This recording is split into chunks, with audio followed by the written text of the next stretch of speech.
Assalamualaikum dan selamat sejahtera. Berjumpa pada hari ini untuk mempelajari bahasa Melayu tahun 6, tajuknya Susu Kambing Segar. Objektif yang ingin dicapai pada hari ini, cikgu mengharapkan anak murid dapat membaca cerpen dan iklan serta melengkapkan peta bulatan berdasarkan kemahirannya, iaitu kemahiran membaca. Untuk mengetahui lebih lanjut, mari kita baca buku teks Bahasa Melayu tahun 6, tajuknya Susu Kambing Segar. Sekolah Kebangsaan Seri Permai telah mengadakan lawatan ke sebuah ladang kambing. Ladang tersebut mengeluarkan susu kambing segar. Maklumat tentang lawatan tersebut telah dicatat oleh Irfan dalam blognya. Berikut merupakan catatan harian Irfan berkaitan novel yang dibaca olehnya, iaitu tajuk Hari Ini Dalam Kenangan. Ahad 12 September tahun 2020. Kami telah melawat ke ladang ternakan kambing di Rembau, Negeri Sembilan. Ternakan kambing tempatan Encik Aizat bin Haji Suhaimi ini dibantu oleh ayahnya, Tuan Haji Suhaimi bin Kamil.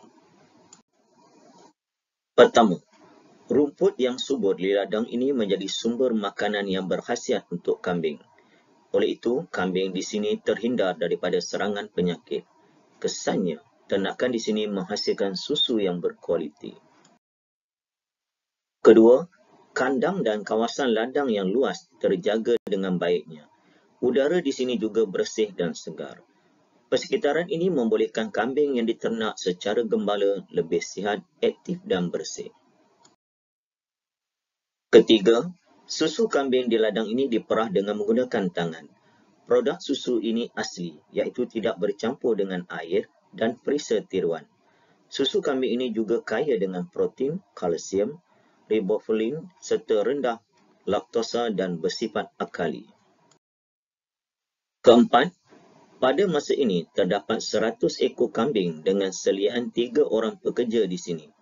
Produk daripada ladang ini dipasarkan ke sekitar Negeri Sembilan dan Lembah Kelang. Pelatihan pada hari ini, anak murid dikenaki memberi sebab dan juga melengkapkan rumusan serta ramalan berdasarkan cerita susu kambing segar sebentar tadi.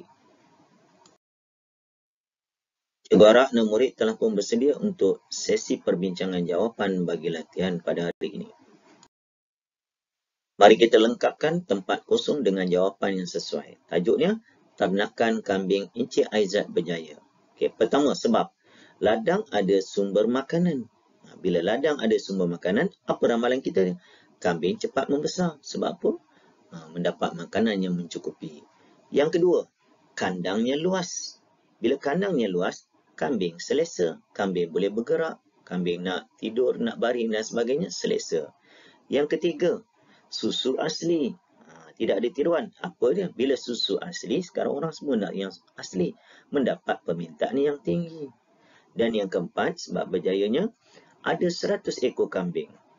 Bila 100 ekor kambing, bilangan kambingnya akan bertambah. Cuba kita bayangkan, kalau 100 tu, 50 betina.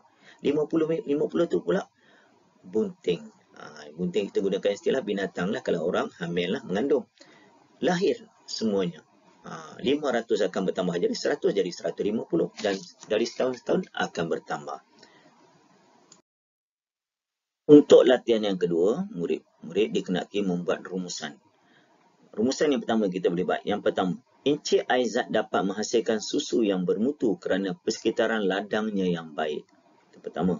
Yang kedua, Encik Aizat masih menggunakan kaedah tradisional untuk memerah susu bagi mendapatkan susu yang asli dan tiada perasa tiruan.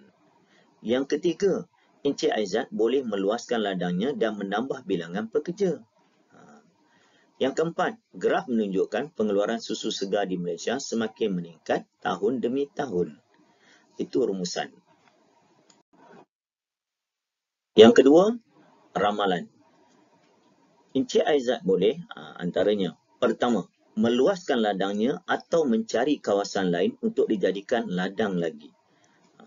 Sebab Encik Aizat dah berjaya, mungkin bilangan kambingnya akan bertambah dari 100 jadi 200 dan seterusnya. Dia perlu mencari kawasan lain ataupun dia meluaskan ladangnya itu sendiri. Yang kedua, menambah bilangan pekerja sesuai dengan keadaan keluasan ladang yang terkini. Kalau ikut ada 3 orang pekerja, kalau dia luaskan ladangnya, dia kena tambah pekerjanya. Yang keempat, menggunakan kaedah yang lebih moden untuk memerah susu tetapi masih mengekalkan mutu susu yang dikeluarkan. Kalau menggunakan kaedah tradisional, mungkin agak lambat. Jadi Encik Aizat mungkin perlu menggunakan kaedah yang terkini tetapi tetap mengekalkan susu aslinya itu. Yang keempat, pengeluaran susu segar di Malaysia semakin meningkat kerana rakyat Malaysia semakin mementingkan pemakanan yang sihat. Sudah pasti pengeluaran susu kambing segar ni mendapat permintaan yang tinggi. Jadi Encik Aizat boleh menambah bilangan kambing dan meluaskan kandangnya tanpa rasa risau adakah laku atau tidak. Sebab rakyat Malaysia sudah pandai memilih makanan yang berkhasiat. Satu ketika dulu orang tak suka makan kambing sebab kambing baunya hamis, bau yang busuk dan sebagainya. Tetapi kini kambing mendapat permintaan yang tinggi. Sebagai kesimpulannya, susu kambing segar amat baik untuk kesihatan. Jadi, sama-sama kita amalkan. Itu saja perkongsian cikgu pada hari ini. Kita jumpa lagi dalam tajuk yang seterusnya. Assalamualaikum semua. Bye-bye.